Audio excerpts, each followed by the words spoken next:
पिछले लेक्चर में हमने रिव्यू के बारे में सीखा था। आज के लेक्चर में हम व्यू के बारे में सीखेंगे कि इन ऑप्शन का इस्तेमाल कैसे किया जाता है। यहाँ पर हम फॉर एग्जांपल एक कमांड टाइप करते हैं रैंड की, तो ये जो है हम इसको इंटर करते हैं तो हमारे पास ये पैराग्राफ जो वो आ जाते हैं। अब हम यहाँ पर इसका प्रिंट लेआउट में, ये आपको जो पेज दिखाई दे रहा है ये आपको प्रिंट लेआउट में दिखाई दे रहा है। ये हम डॉक्यूमेंट व्यू का जो है इसका एरिया पहले सीखेंगे, फिर शो हाइट का एरिया सीखेंगे, फिर जूम का सीखेंगे, फिर हम विंडोज़ का एरिया सीखेंगे। तो यहाँ पर प्रिंट लेआउट के अंदर जो है आपको दिखाई दे रहा है कि इसका प्रिंट लेआउट में ये हमारा पेज है।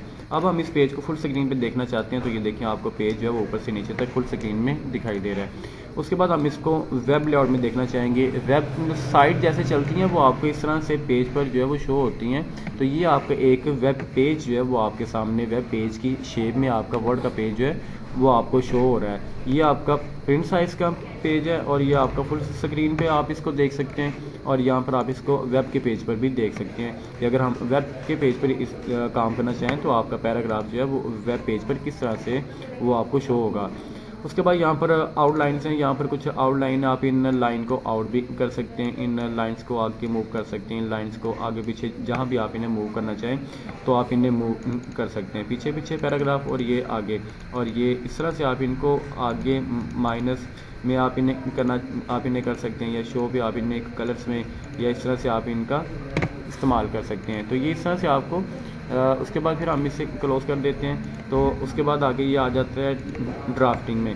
तो ये ड्राफ्टिंग में जो है यहाँ पर आपको इसका जो भी आप लिखेंगे तो इसमें हम इंटर करके, तो यहाँ पर हम एक पैराग्राफ लिख रहे हैं, टाइप कर रहे हैं, तो वो जस्ट जो है यहाँ तक आपको एक ड्राफ्टिंग की शेप में आपको पैराग्राफ जो है वो शो होगा।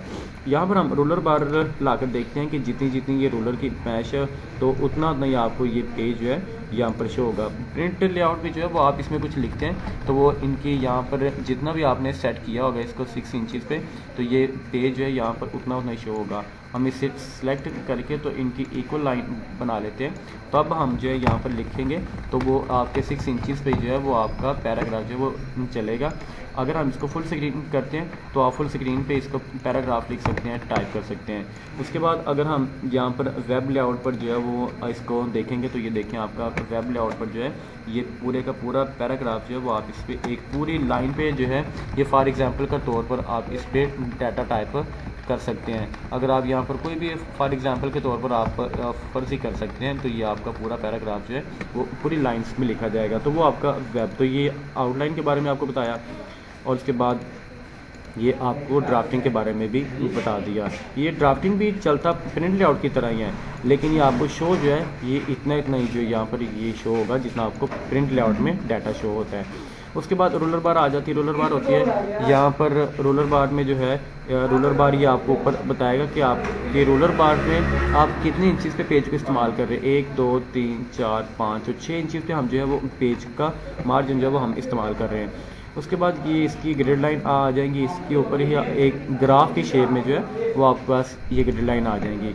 उसके बाद डॉक्यूमेंट का मैप है, यहाँ पर जो भी आपने लिखा होगा तो वो आपको इस साइड पे ये फर्स्ट और ये उसके बाद इसी तरह से ये ऊपर वाला पैराग्राफ, फिर ये सेकंड और ये थर्ड, इस तरह से जो है ये आप इनको अगर इनको हम लाइन तोड़ते हैं तो यहाँ पर आप देखें कि ये आपको साइड पे जो है वो आपको दिखाई दे रहा होगा कि हम जैसे जैसे इसको लाइन तोड़ रहे हैं तो वैसे वैसे वो आपको देखें इस साइड पे दिखा रहा है। लेकिन ये जो नीचे वाला आप पैराग्राफ देखना चाहते हैं तो फिर आपको यहाँ से इसकी जो हॉरिजॉन्टल लाइन है ये आपको आगे की तरफ मूव करनी पड़ेगी। अगर आप मूव नहीं करना चाहते तो आप इन लाइन को जो है वो ब्रेक कर सकते हैं।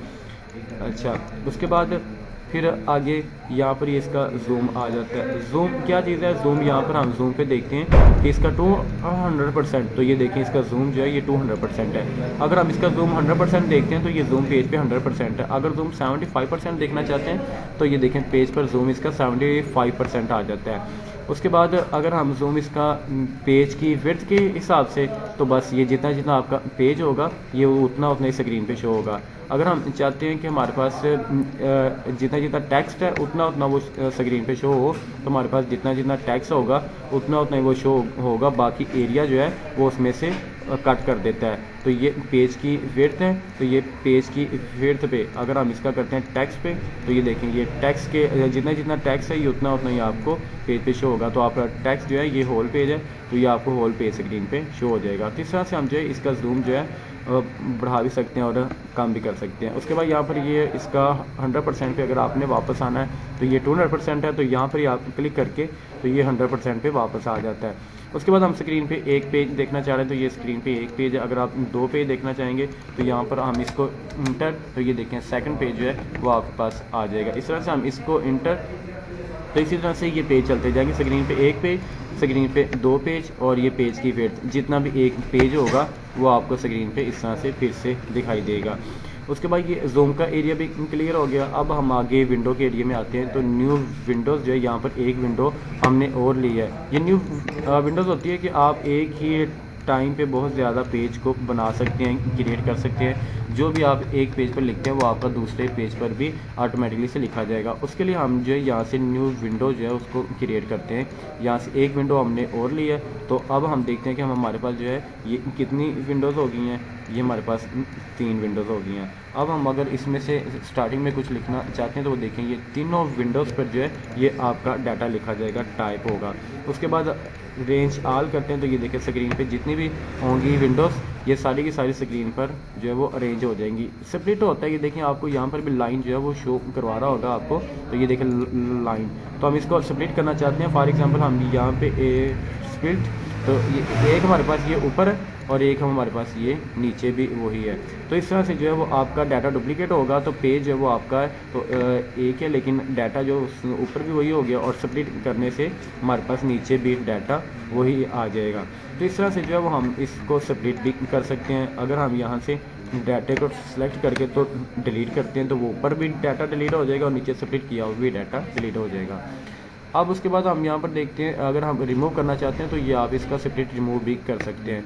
व्यू साइड बाय साइड पे जो है वो हम देखते हैं कि आपके पास एक डॉक्यूमेंट 2 नंबर और एक डॉक्यूमेंट 3 नंबर। हम इसको 3 नंबर को ओके करते हैं तो ये देखिए एक इस साइड पे डॉक्यूमेंट आ जाता है और एक इस साइड पे आ जाता है। तो ये इस तरह से जो है हम इसको रीसेट विंडो, तो दोबारा वापस जो है वो इनको रीसेट कर देता है। तो इस तरह से जो है वो आप इनके व्यू साइड बाय साइड इनके ख़त्म कर सकते हैं। तो यहाँ से अगर आप स्विच विंडो देखना चाहें तो पहली विंडो आपके पास ये वाली है, दूसरी के बजाय आप तीसरी देखना चाहते हैं तो आप देख सकते हैं कि आपके पास थर्ड विंडो जो है वो ये वाली है। इस तरह से जो है वो आप इनका इस्तेमाल कर सकते हैं। ठीक है, तो ये जो है आपने व्यू के बारे में सीखा। मैक्रोस में जो है यहाँ पर इसमें कोई भी नेम जो है वो इसके अंदर क्रिएट कर सकते हैं। फॉर एग्जांपल हम इसमें जो PIO के नाम से फ़ाइल अगर हम क्रिएट करते हैं तो ये आपका विजुअल बेसिक के अंदर जो है वो आ जाएगा। विजुअल बेसिक लेक्चर में आपको सिखाया जाएगा कि इसका इस्तेमाल जो वो कैसे किया जाता है। तो ये विजुअल बेसिक है, तो यहाँ से भी आप विजुअल बेसिक की कमांड लगा के तो माइक्रोसॉफ्ट वर्ड के अंदर विजुअल बेसिक पे भी आप इस पर काम कर सकते हैं। तो ये था आपका आज का व्यू का लेक्चर। तो मिलते हैं नेक्स्ट लेक्चर में।